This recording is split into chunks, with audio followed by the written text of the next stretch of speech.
Germany looted approximately $600 million in gold from occupied Europe during the Second World War. But when American soldiers dynamited their way into a salt mine in central Germany in April 1945, they discovered not just gold bars stacked in orderly rows, but something far darker. Among the 11,000 containers were suitcases filled with wedding rings, dental fillings, and cigarette cases, all hammered flat to save storage space. The gold came from two sources: central banks of conquered nations and the bodies of concentration camp victims. One would be returned through international agreements, the other would haunt the post-war world for half a century. Before we go deeper into how this discovery shaped the post-war economic order and exposed one of history's greatest financial crimes, make sure to subscribe for more history that actually happened. The story begins not in 1945, but in 1933, when Adolf Hitler assumed power in a nation still reeling from the economic devastation of the First World War and the hyperinflation of the Weimar Republic. Germany's gold reserves in 1933 stood at barely $100 million, a fraction of what the major powers held. Hitler understood that modern warfare required foreign currency to purchase raw materials, oil, tungsten, and other strategic resources that Germany lacked. Gold was the universal currency. Gold bought what the Reich could not produce, and Hitler intended to acquire it through conquest. The German strategy was methodical. When Austria was annexed in March 1938, German officials arrived at the Austrian National Bank in Vienna within hours. They seized 78 tons of gold worth approximately $90 million. The following year, when German forces occupied Czechoslovakia, they confiscated 23 tons from the Czech National Bank. But Hermann Göring, architect of the four-year plan, had already accomplished something more insidious. Through a combination of diplomatic pressure and banking connections, he had secured the transfer of Czech gold held in London before German troops ever crossed the border. The Bank of England, following standard international banking procedures, transferred the gold to the Reichsbank on orders from the Czech National Bank, whose officials were operating under German occupation and duress. The pattern repeated across Europe with mechanical precision. When German armies swept through Belgium in May 1940, they captured $223 million in gold from the Belgian National Bank. The Netherlands lost $193 million. Even Luxembourg, neutral Norway, and occupied France saw their monetary reserves systematically stripped and shipped to Berlin. The Reichsbank became the repository for what historians would later call history's greatest government-sponsored theft. By 1945, Germany had expropriated approximately $550 million in monetary gold from foreign governments. These figures represent only central bank reserves. They do not include gold stolen from private citizens, businesses, or victims of the concentration camps. The gold moved through a sophisticated laundering operation. Walter Funk, president of the Reichsbank and Reich Minister of Economics, worked with neutral nations, primarily Switzerland, to convert looted gold into desperately needed foreign currency and war materials. Swiss banks understood the gold's provenance. Documents declassified decades later would reveal that Swiss officials knew significant quantities of Nazi gold came from occupied nations, yet Switzerland continued accepting it. Between 1939 and 1945, the Swiss National Bank purchased approximately 1.7 billion Swiss francs worth of gold from Germany. This represented nearly 80% of all German gold transactions during the war.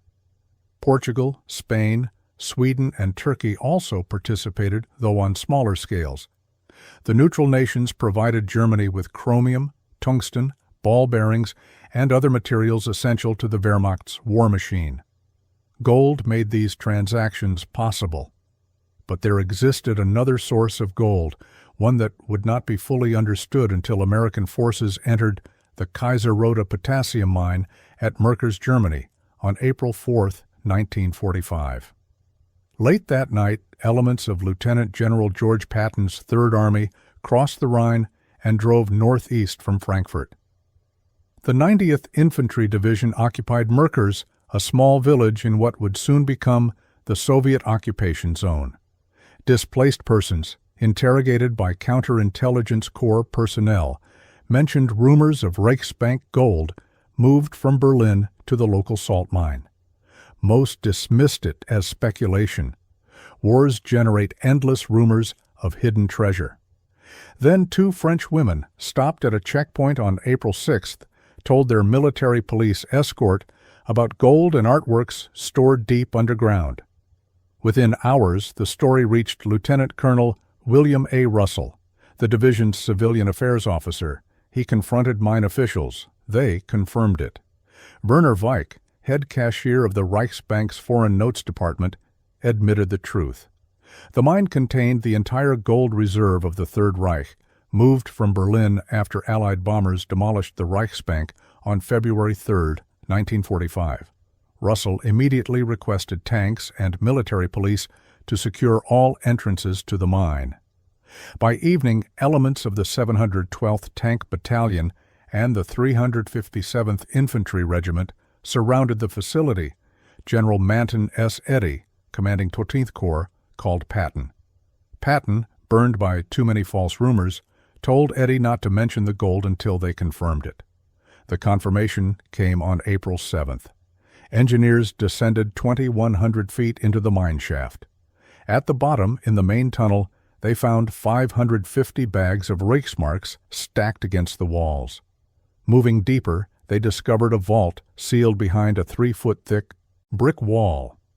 In the center stood a massive steel door complete with combination lock and timing mechanism.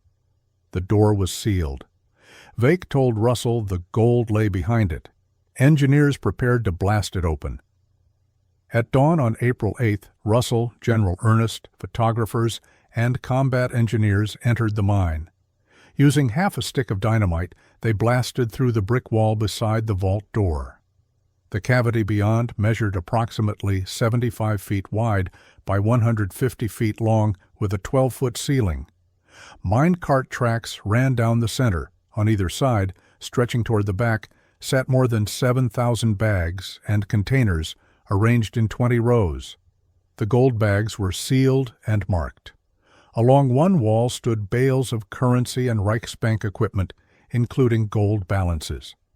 At the rear, occupying a 20 by 30-foot area, sat 18 bags and 189 suitcases, trunks, and boxes.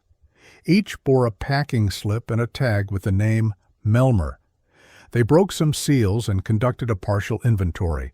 The vault contained 8,198 bars of gold bullion, 55 boxes of crated gold bullion, hundreds of bags of gold items, over 1,300 bags containing gold Reichsmarks, British gold pounds, and French gold francs, 711 bags of American $20 gold pieces, hundreds of bags of gold and silver coins, hundreds of bags of foreign currency, 2.76 billion Reichsmarks in paper currency, 20 silver bars, 63 boxes, and 55 bags of silver plate, one bag containing 6 platinum bars, and those 18 bags and 189 containers marked Melmer. General Eddy called Patton. Patton called General Omar Bradley at 12th Army Group Headquarters. Bradley contacted Supreme Headquarters Allied Expeditionary Force. Within hours, Colonel Bernard Bernstein, Deputy Chief of the Financial Branch at SHAEF, received orders from General Dwight Eisenhower to take control of the treasure. Eisenhower understood the discovery's significance.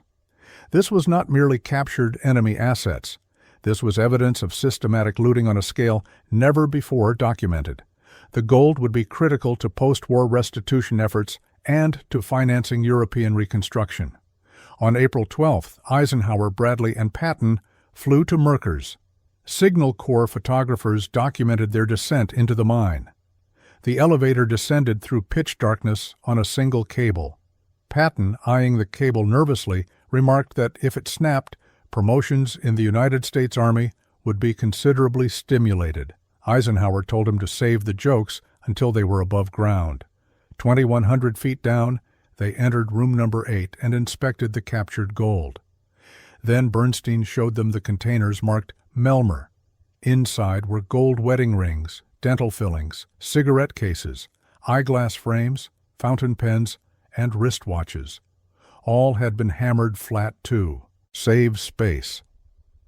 Eisenhower later wrote that he found crammed into suitcases and trunks a great amount of gold and silver plate, and ornament obviously looted from private dwellings throughout Europe, all flattened by hammer blows, apparently pending an opportunity to melt them down into bars.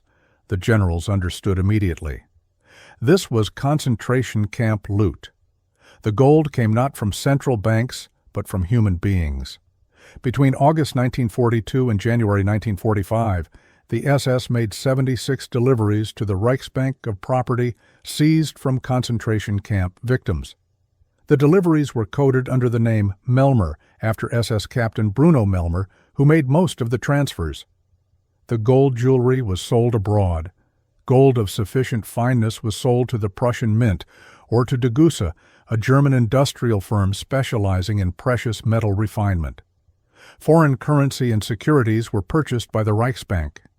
Miscellaneous jewelry went through the Berlin Municipal Pawn Shop. Proceeds were credited to an account labeled Max Heiliger, code word for Heinrich Himmler and his SS. The system was efficient, bureaucratic, and monstrous. On April 14th and 15, Operation Task Force Whitney commenced. 32 10-ton trucks from quartermaster truck companies arrived at Merkers. Jeeps and trailers were lowered into the mine, along with teams of soldiers, medics, and clerks who would inventory every item at multiple checkpoints. The treasure was loaded onto trailers, driven to elevator shafts, brought to the surface, inventoried again, and loaded onto trucks. Working continuously, they loaded 11,000 containers. The inventory documented 3,682 bags and cartons of German currency, 80 bags of foreign currency, 8,307 gold bars, 55 boxes of gold bullion, 3,326 bags of gold coins, 63 bags of silver, 1 bag of platinum bars, 8 bags of gold rings, and 207 bags and containers of SS loot. The convoy departed Merkers at 8:30 on the morning of April 15th, escorted by 5 platoons from the 474th Infantry Regiment, military police battalions, 2 machine gun platoons, anti-aircraft guns, wreckers, ambulances, and air cover from P-51 Mustang fighters. The trucks drove 85 miles to Frankfurt, arriving at 2 in the afternoon. The treasure was unloaded into the vaults of the Frankfurt Reichsbank under armed guard. The location was strategic.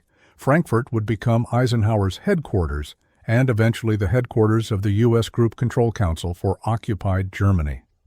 The gold was safe. But the larger question remained unanswered. What would be done with it? The answer required years of diplomacy, legal arguments, and international tribunals.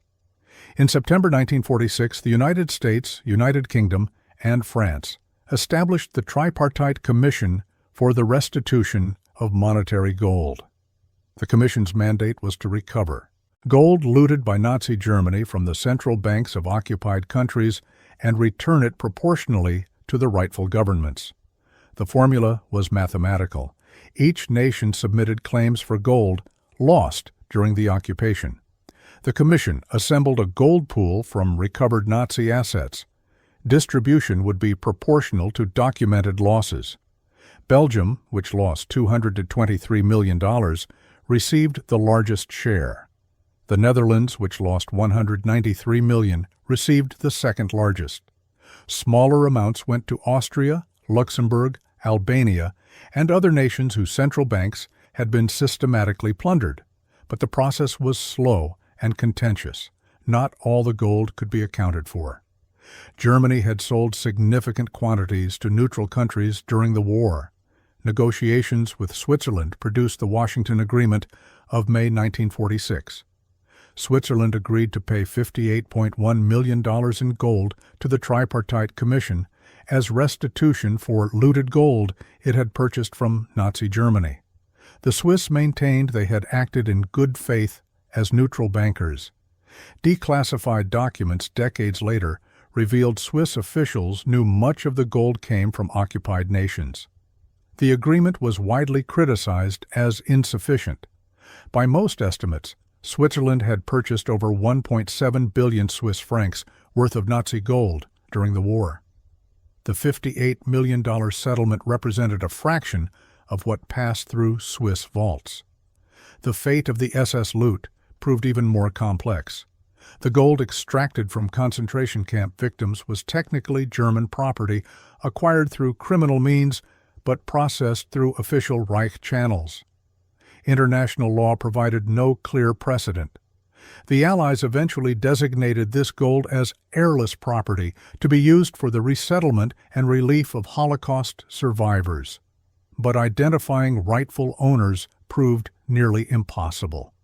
The Nazis had kept meticulous records of incoming loot, but rarely documented the individuals from whom it was stolen. Wedding rings bore no names. Dental fillings carried no identification. The gold was melted, refined, and distributed through Jewish relief organizations and survivor assistance programs. Some gold never entered official channels. In 1950, the Federal Reserve Bank of New York quietly melted down hundreds of gold bars bearing swastika stamps and recast them with the pristine seal of the United States. The bars had sat in vaults since 1945, legally recovered Nazi assets awaiting final disposition through the Tripartite Commission. The recasting was done for practical reasons. Financial institutions hesitated to handle bars marked with Nazi insignia. But the act symbolized something larger. The gold's origins were being erased, its history sanitized. The bars entered the international gold market indistinguishable from any other. The Tripartite Commission continued its work for decades. By 1997, it had distributed approximately 329 tons of monetary gold to claimant nations, but significant amounts remained unaccounted for.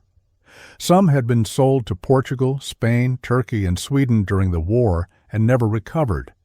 Some disappeared into private hands in the chaos of Germany's collapse.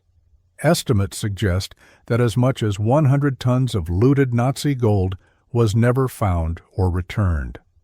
In 1998, 44 nations and 16 non-governmental organizations gathered in Washington for a conference on Holocaust-era assets. The participants acknowledged that previous restitution efforts had been inadequate.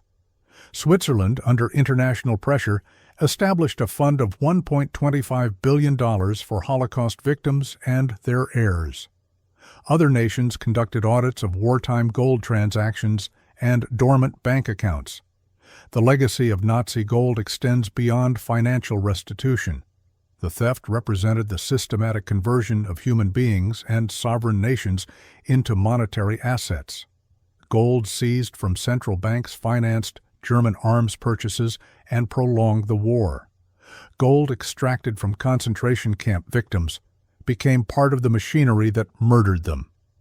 The two sources of gold merged in the Reichsbank's ledgers, separated only by accounting codes. Max Heiliger deposits sat alongside legitimate monetary reserves. Victim gold mixed with central bank gold in the same refineries, the same vaults, the same international transactions. When American soldiers broke through the brick wall at Merkers and saw the 7,000 bags stretching into the darkness, they discovered more than Germany's monetary reserve. They found evidence of what happens when a state makes theft its economic policy. The gold bars represented Belgium's pre-war stability, seized in days. The bags of coins represented Holland's accumulated wealth, confiscated systematically. The suitcases marked Melmer represented something for which no monetary value exists.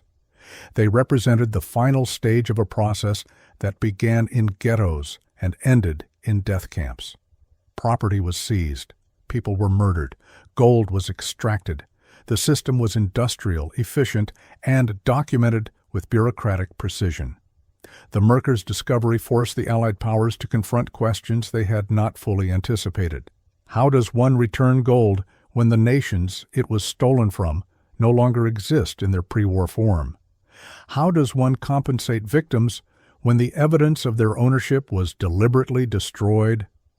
How does one prosecute financial crimes that crossed international borders and involved neutral governments acting within the letter of international law?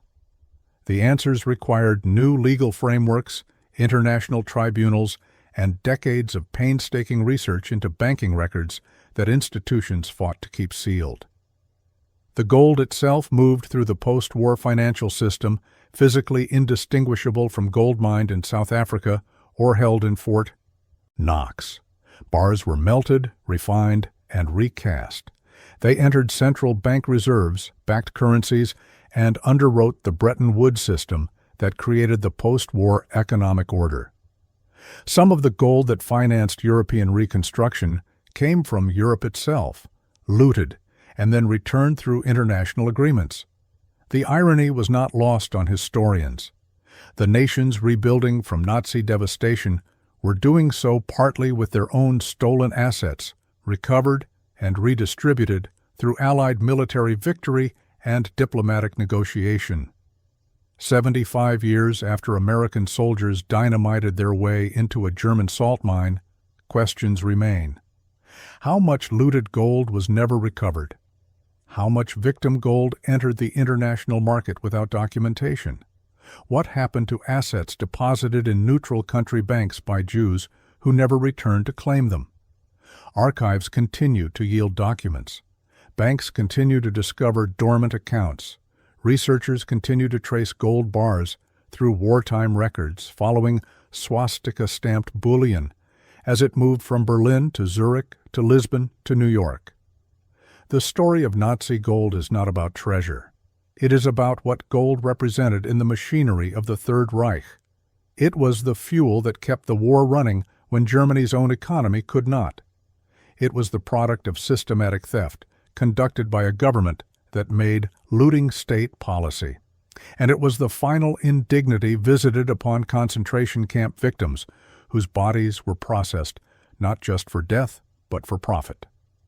When the American convoy carrying 11,000 containers left Merkers on April 15, 1945, it was transporting more than metal.